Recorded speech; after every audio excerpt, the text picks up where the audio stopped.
ነበር ግን በጣም የሚወደው ልጁ ደግሞ በጣም በቃ ያሳሰዋል ልዑልን ሲያየው ሁሉ ነገር ያሳሰዋል ቤተሰብ በጣም እኔ እንጃ ብቻ ምን ብዬ እንደማስረዳችሁ እንደምነግራችሁ አላቅም ውዶቼ እንግዲህ ትላንትና አይታችኋል አብርሃም ተስፋ በቆረጠበት ሰዓት በጣም ብዙ ነገሮች እየተፈጠሩ ነው አብርሃምና ሩታ እንግዲህ ብዙ ነገር ላይ የተዳረሱ ነው ያሉት ሩታ ብዙ ነገሮችን ለመፍጠር እየፈለገች እንዳለ ብዙ ነገሮች እየወጣ ነው ያለው እንግዲህ ቤተሰብ ምን ብዬ ልንገራችሁ መሰላችሁ እንግዲህ ዛሬ ይሄን ቪዲዮ በደንብ አድርጋችሁ ላይክ ሼር ሰብስክራይብ እንድታደርጉ ፈልጋለሁ ሁላችሁም ይሄን ቪዲዮ ላይክ አድርጉ እሺ በእናታችሁ ላይክ አድርጋችሁ ለሁሉም እንዲዳረስ ነው የምፈልገው እንግዲህ ቤተሰብ ትላንትና ማታ ምን እንደተፈጠረ ሁሉንም ነገር ነግራችኋለሁ ማለት ነው እንግዲህ ትላንትና ማታ አብርሃም በጣም በከፍተኛ ደረጃ ታሞ ነበር ነው የተባለው አንዳንድ ጊዜ ቤተሰብ የሆነ ጫና ሲበዛባችሁ የሆነ ሐሳብ ሲበዛባችሁ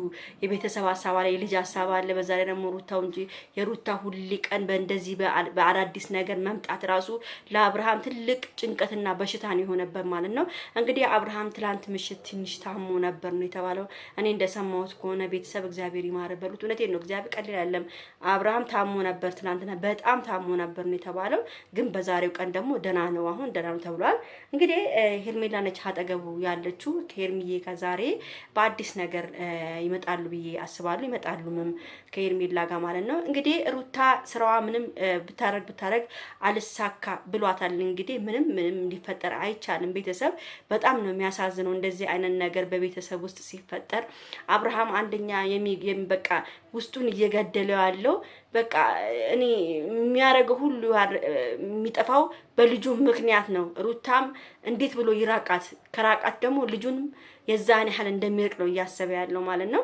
እንግዲህ ቤተሰብ በዚህም በዛም እያለች ሩታ ነፍሰ ስጋውን እያወጣችሁ ነው ያለችው ትላንትና እንግዲህ በግድ ወርቁን ካለበስክ ብሎ እንግዲህ አለብስም በማለት እንግዲህ አብርሃም ራሱን አድኗል ማለት ነው በጣም ብዙ ሰዎች ናቸው ራሱን አድኗል ማለት ነው እንግዲህ የሩታ እናትም ለሩታ በጣም አስደንጋጭ መልእክት ይላኩላት ተይ ልጄ ተይ የሚቆጭሽን ነገር አታድርጊ በማለት ብዙ ነገሮችን እየተቆጣት ነው ያሉ ቤተሰቦቿ ሁሉ ሩታን እየተቆጡ ነው ያሉ በግድ የሚሆን ነገር የለም ቤተሰብ በግድ ላድርግ ማለት አይቻልም በቃ አንድ ሰው እኮ ፍላጎት ከሌለው እኮ በቃ የለውም ነው እንዴ እኔ እኮ ያኔ ነው ተስፋ የቆረጥኩት ለሩታ ስሜት የለኝም አንድ ወንድ ልጅ ስሜት የለኝም ካለ እኮ በቃ አለቀ ነገሩ ስሜት የለኝም ማለት እኮ የውስጥ ስሜት የነፍስ ስሜት አለ የሴክስ ስሜት አለ የጭንቅላት ስሜት አለ አብርሃም ሁሉም ነገር ስሜቴ ለሷ የለኝም ብሏል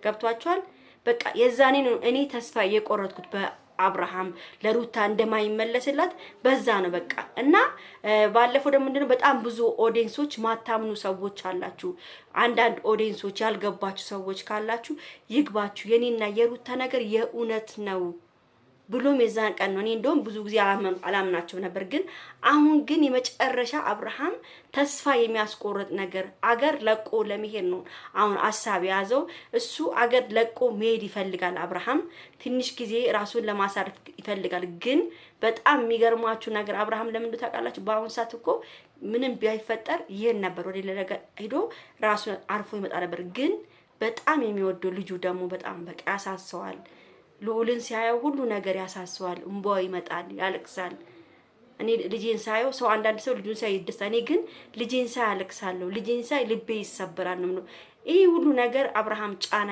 እየፈጠረበት ነው እንጂ ውጪ ሂዶ ማረፍ ይፈልግ ነበር ውጪ ሂዶ አጠቃሎ የመኖር አቅም ስላለው ይኖር ነበር ግን እዚህ ጋር ልጅ የሚባል ነገር አለ እና ገና ነው አብርሃም ልጁን አልጠገበውም ገና ደግሞ አሁን ደግሞ ሉሌ ያደገ ሲመጣ አንድ አመት ሲሆን ደግሞ መሄድ ሲጀምር ዳዲው ምናምኑ ሲያው ያጓጓል ገብቷቸዋል በቃ ልጁ ራሱ እንኳን አብርሃምን እኛ ማናቀው ሉሌ በቪዲዮ የምናየው ልዑል በጣም ነው የሚያጓጓን በጣም ነው እኔ ማርያምን እንደው አግኝቼም አርጌ በስሙ እንዴት እንደምወደው ሉሌን እንዴት ነፍሴ ጥፍት ብላ መቤቴን ነው የምላችሁ ኪዳነ ምሕረትን በቃ ነፍሴ እስኪምጣ ነው የምወደው ለምን እንደሆነ አላውቅም በጣም ነው የምወደው በቃ ልጁ እና አብርሃም በጣም ነው የሚያሳዝነው በአሁን ሰዓት።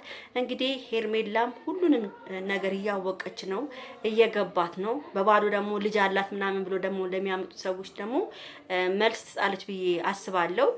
ከዚህ በኋላም ደግሞ ምንድነው ሁሉንም ሰው ማግኘት የለባትም። አብርሃምም ደግሞ ለሄርሜላ አስጠንቅቋታል። ከዚህ በኋላ ከማንም ጋራ መገናኘት እንደሌለባት አብራ መሆን እንደሌለባት ከማንም ሰው ጋራ በደንብ አርጎ አስጠንቅቆ ነግሯታል። ቤተሰብ እንግዲህ ሩታም ወርቁን አሁንም ለማድረግ ትሞክራለች። እንግዲህ ቤተሰብ ይሄ ወርቁ የተገዛበት አገርን እነግራችሁ ነበር። ደግሞ ይሄን አገር ብላችሁ ትጮሃላችሁ ብዬ ነው እንጂ ወርቁ ይውላችሁ ያንገቷ ወርቅ የራሷ ልንገራችሁ የተገዛ ሳይሆን ያንገቷ በሷ ላብ ነው የሚሰራው። ገብቷችኋል? እሷ የለበሰችው ላብ ነው ወደሱ እንዲሄድ የሚደረገው በመስተፋቀር ማለት ነው። ከገባችሁ ማለት ነው። እንደዛ ስለሆነ ነው ሩታ ያንገቷን አበል አውጥታ በሱ አድርጋ ለአብርሃም ማድረግ የፈለገችው። በጣም ከባድ ሲስተም ነው እየተጠቀሙ ያሉ በቤተሰብ ብቻ። አብርሃም አላቅም እኔ በጣም ነው ያሳዘነኝ ከወንድሙ ጋር የሚያደርገው ነገር። በአሁን ሰዓት ደግሞ አሞታል። አብርሃም ልክ አይደለም። በጣም ነው የሚያሳዝነው። እውነቴን ነው የምናገረው።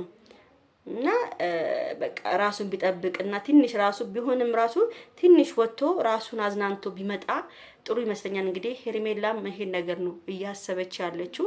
አብርሃምን ከዚህ ሀገር ይዞ መውጣትና ትንሽ ሪላክስ አድርጎ መምጣት እንዳለበት ነው ቤተሰብ እንግዲህ።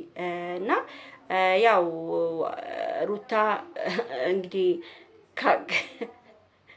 ጥብል ምን ላድርጋ